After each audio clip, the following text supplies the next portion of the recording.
Odile rêve. Odile rêve au bord de l'île. Odile rêve au bord de l'île lorsqu'un crocodile surgit. Odile a peur du crocodile. Et pour éviter un CJ, le crocodile croque Odile. Caille, un ami d'Odile, raconte ce roman. Mais je crois bien que Caille l'invente. Et je crois même que Caille ment. Aligue, un autre ami d'Odile, pour qu'on répande cette mort, se démène, paye et intrigue. Moi, je trouve qu'Aligue a tort.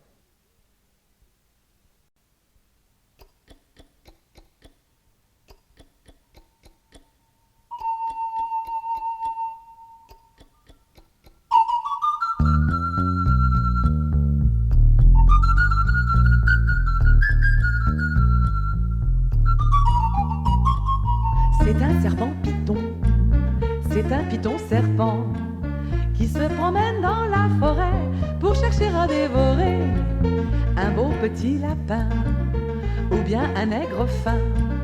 Car le serpent python a faim, il a une faim sans fin. Mes bêtes et gens sont partis hier loués par la métro Goldwyn Mayer pour figurer dans un film de Tarzan qui doit rapporter beaucoup Tarzan. Et le serpent piteux est triste et se mord la queue, car il comprend au désespoir qu'il ne mangera pas ce soir. Soudain le bois s'éveille, arrivent des appareils de prise de vue, de prise de son, c'est la scène du grand frisson. On lâche des animaux, des lions et des rhinos, ces roses qui ont l'air féroces comme tout, mais sont doux comme des toutous. Notre serpent du haut d'une branche en l'herbe, Monsieur Johnny Weissmuller, qui fait joujou avec un éléphant. Quel joli tableau pour les enfants. Mais tant de cinéma ne remplit pas l'estomac du pauvre serpent qui n'aura pas de repas. Quand une idée subtile germe au cœur du reptile, profitant d'une répétition, voici qu'avec précaution, dans l'ombre du crépuscule, il avance, il recule, puis happe un morceau minuscule, un morceau de pellicule qui dépassait d'une boîte en fer. C'était la grande scène du Val d'Enfer, tourné le matin dans une cloche à plongeur pour mieux voir évoluer le nageur. Et comme un spaghetti, le python en appétit avale de 100 mètres à présent des aventures de Tarzan. Puis il s'en va joyeux, pensant c'est merveilleux. Je vais dormir maintenant 3 semaines, digérer ce film sans peine. Rampant de ci de là, il s'enroule, oh là là, autour d'un cocotier géant. Mais soudain s'écrie géant, j'ai envie de vomir, c'est affreux, tu m'as empoisonné au cinéma. Tarzan n'est pas pour les pauvres pitons, j'en ai mal jusqu'au bout des tétons. Et la moralité du python dépité, c'est que parfois trop de ciné-parleurs peut vous donner mal au cœur. Ou que les hommes digèrent, dit-on, mieux que les serpents, mieux que les serpents, mieux que les serpents. Python.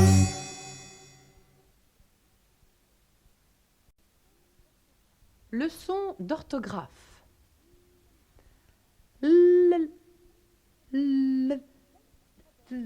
L'alphabet.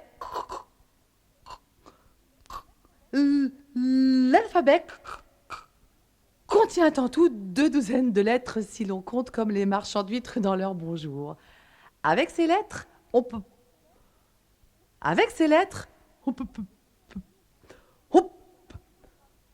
faire un nombre impressionnant de syllabes. Avec ces syllabes, un nombre impressionnant de mots. Et avec ces mots, un nombre impressionnant de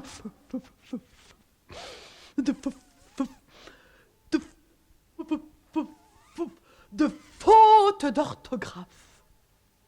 Au stade actuel de notre civilisation, rares sont les gens qui ne savent pas faire de fautes d'orthographe dictées.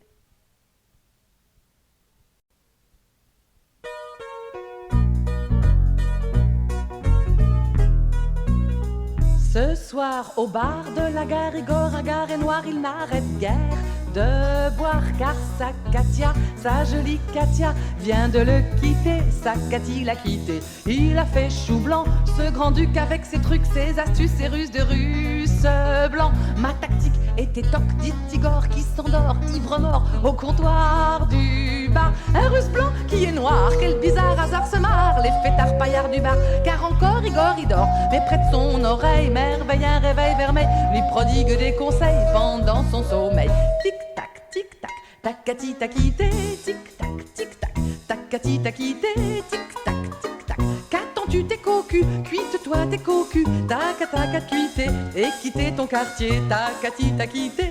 Ta tactique était toc, ta tactique était toc, ta Katy t'a quitté.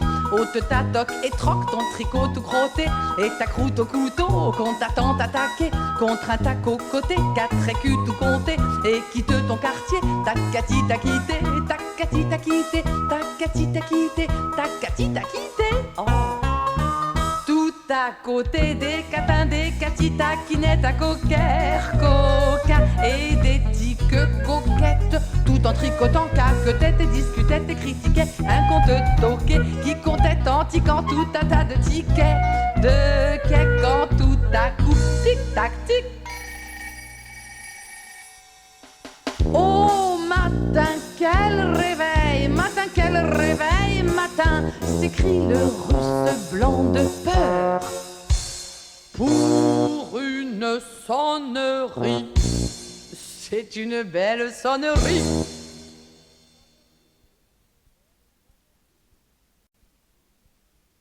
Connaissez-vous le numéro des jeux de mots? C'était un merveilleux numéro.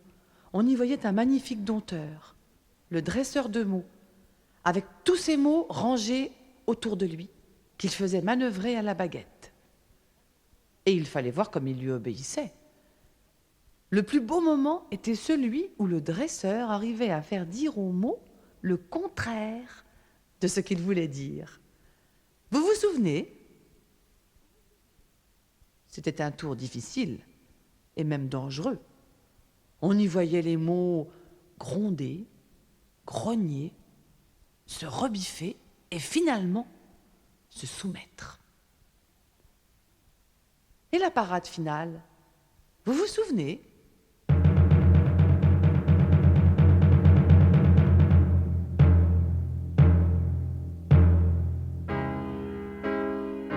En tête marchaient les grands mots, solennels, distants, un peu ridicules.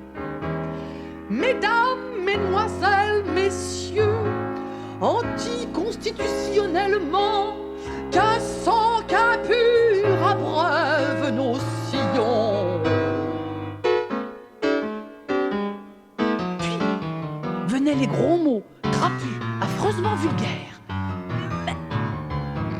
que le dresseur devait surveiller pour les empêcher de faire des gestes inconvenants.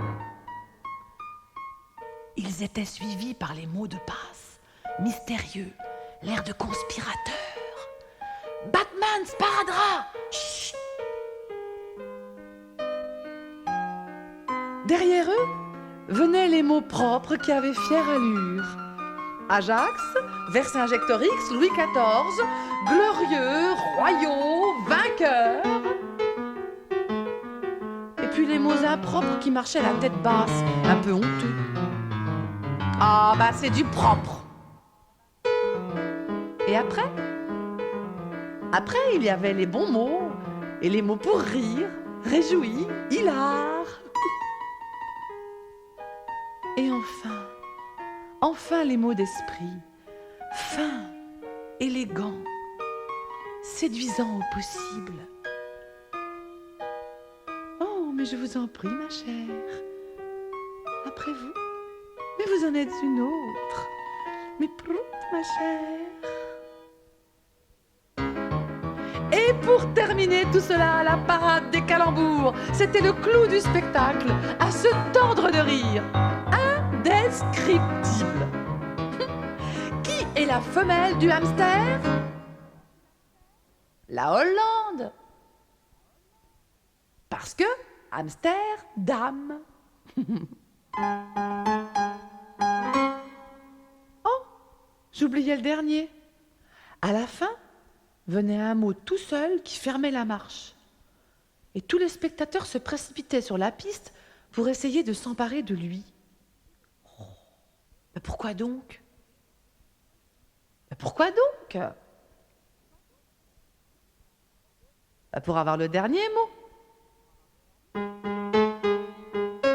Le dernier mot. Dernier mot. Dernier mot.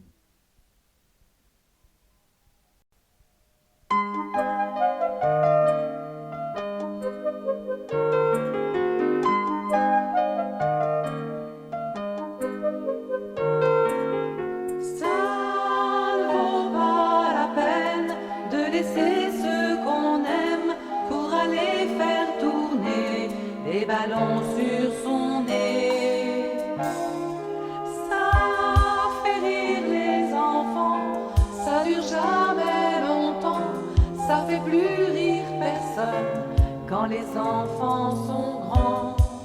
Oh, oh, oh, oh. Crois-moi pas, quelque part en Alaska, y a un phoque qui s'ennuie en maudit. Sa blonde est partie gagner sa vie dans un cirque aux États-Unis. Le phoque est tout seul, il regarde le soleil qui descend doucement sur le glacier. Il pense aux États en pleurant tout bas.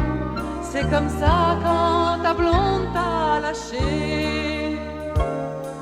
Ça ne vaut pas la peine de laisser ceux qu'on aime pour aller faire tourner des ballons sur son nez. Ça fait rire les enfants, ça dure jamais longtemps, ça fait plus rire personne quand les enfants sont grands. Oh, oh, oh, oh. Quand le phoque s'ennuie, il regarde son voile qui brille comme les rues de New York après la pluie. Il rêve à Chicago, à Marilyn Monroe. Il voudrait voir sa blonde faire un show.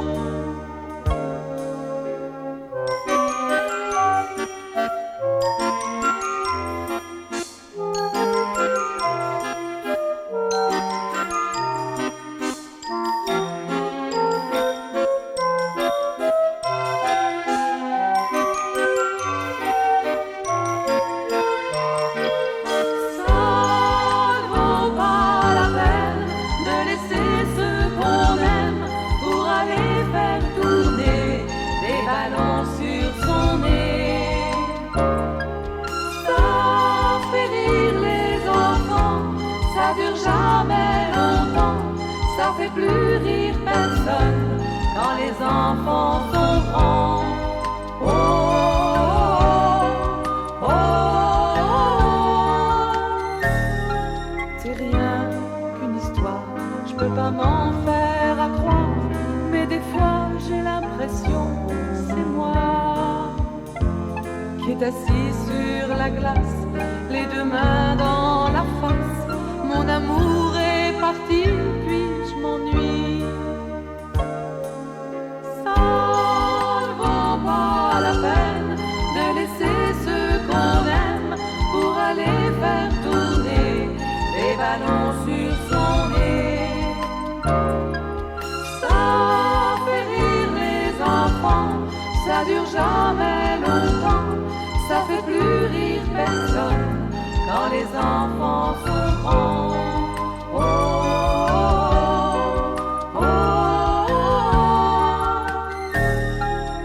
Ça ne vaut pas la peine de laisser ceux qu'on aime pour aller faire tourner des ballons sur son nez.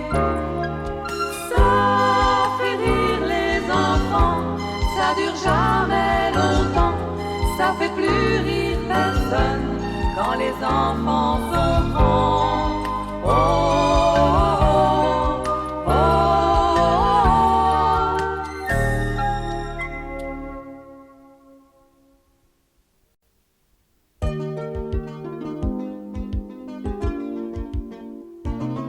La maman des poissons, elle a l'œil tout rond. On ne la voit jamais froncer les sourcils.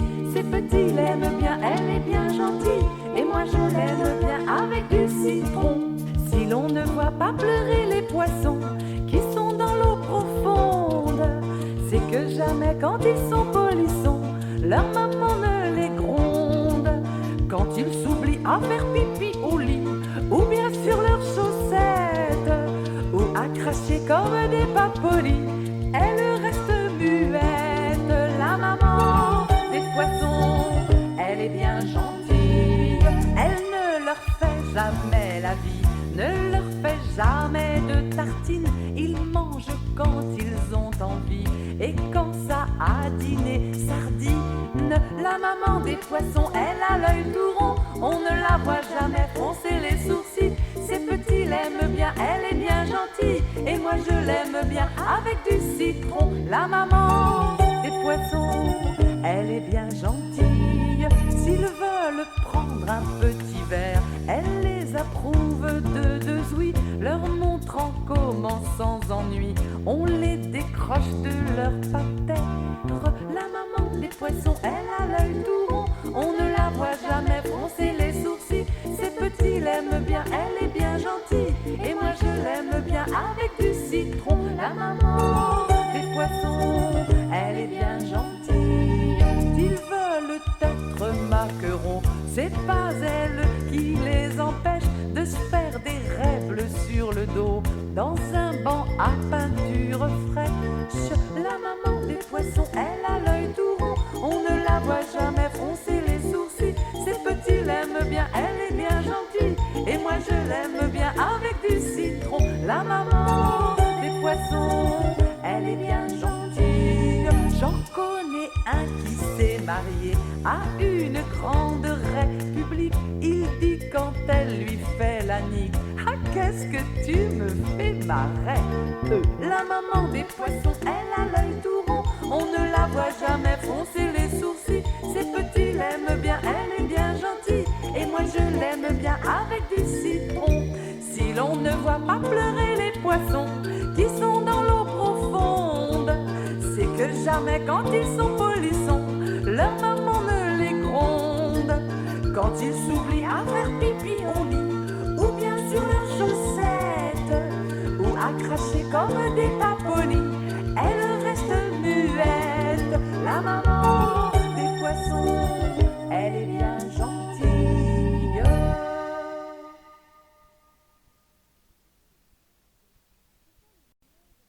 Ce sont les mères des hiboux qui désiraient chercher les poux de leurs enfants, leurs petits choux.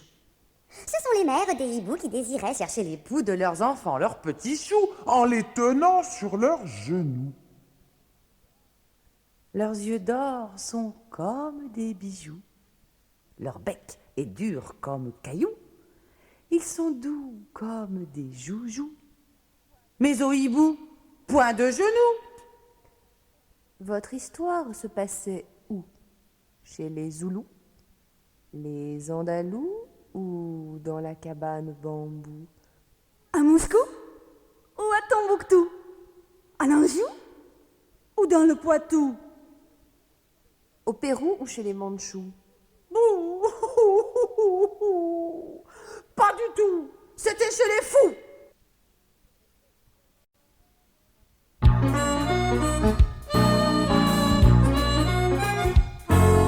Salut, c'est moi le chat devant la vitrine du boucher. Je regarde la viande hachée avec des yeux comme ça. Le boucher s'appelle Charlie, moi je le trouve sympa. Il a de la sympathie aussi pour moi, je crois. Charlie, je t'adore. Quand tu me donnes à manger, t'es un boucher en or. Charlie, Charlie, je t'adore. Charlie, mon bien-aimé.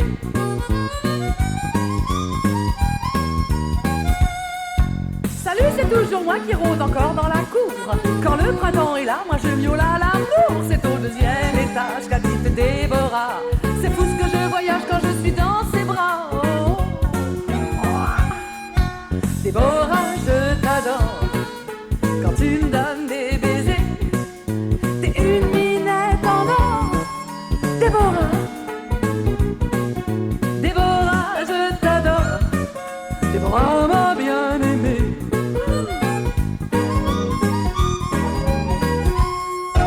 Salut, c'est encore moi, regardez comme je suis beau. Dans mon habit de gala, ce soir je vais au boulot. De tous les chats de gouttière, le roi des matous c'est moi. Rien n'est plus comme hier dans mon métier de chat. Je n'attrape plus de rats, ni de petites souris. Je n'aime que Déborah et mon boucher Charlie. Je n'aime que Déborah et mon boucher Charlie.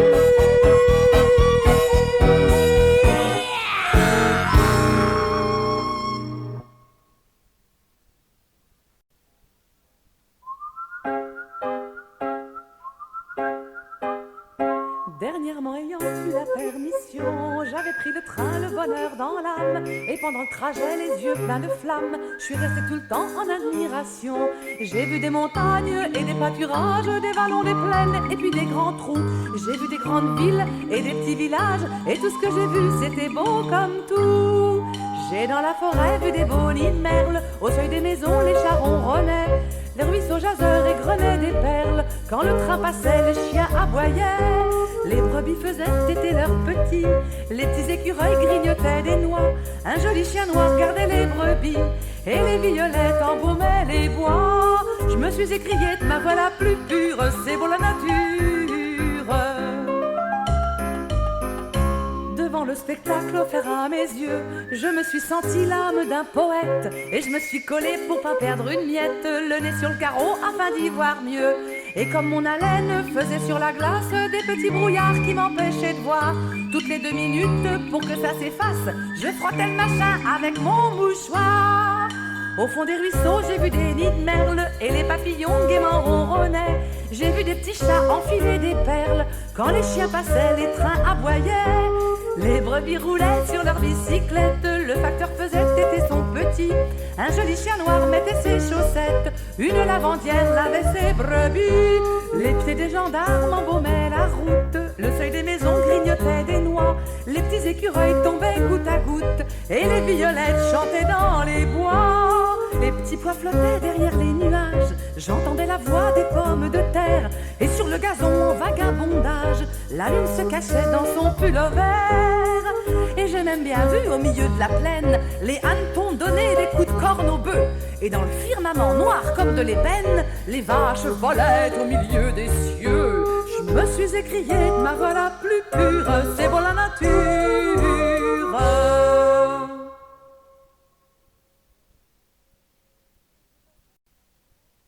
Je passais en chantant sur le pont Alexandre. L'air du matin avait des odeurs de coriandre. Un dromadaire blanc, d'un pas désabusé, s'éloignait lentement vers les Champs-Élysées. Des otaries au corps noir comme de l'ébène faisaient 1000 plongeons dans les eaux de la Seine. Et sur les grands palmiers, le long du quai d'Orsay, des singes bleus et or, en voltigeant, dansaient. La mousson se leva. Le ciel devint de bronze. Soudain parut un bus, ligne 91. Une autruche en habit et coiffée d'un gibus, d'un geste dédaigneux arrêta l'autobus. Elle dit en montant, et je l'ai entendue car elle avait la voix très forte et très pointue. « Oh, can you take me please to the park, Montsouris ?» Décidément, Paris sera toujours Paris.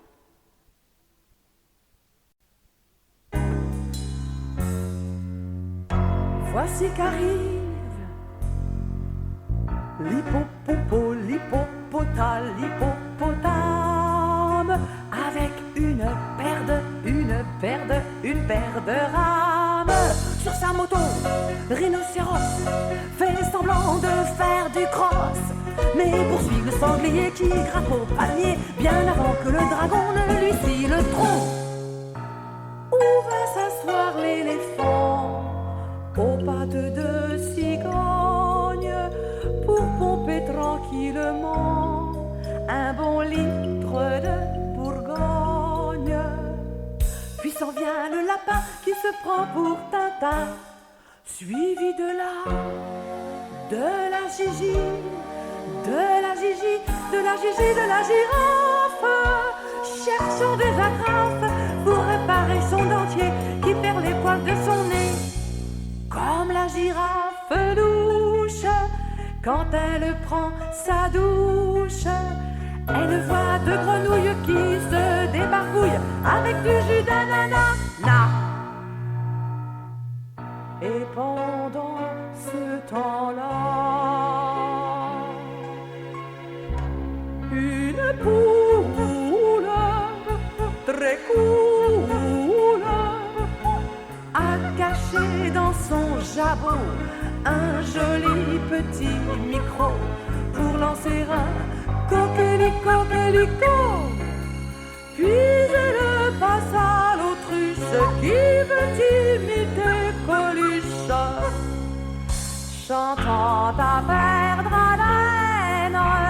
Arrive la baleine pour livrer son pollen dans l'épicerie de Madame Fourbet qui a fait crédit à une cigale jouant des cymbales. Et dans l'eau, sortant sa tête pointue, émergeait une tortue aux nageoires de morue, fumant sa pipe fendue.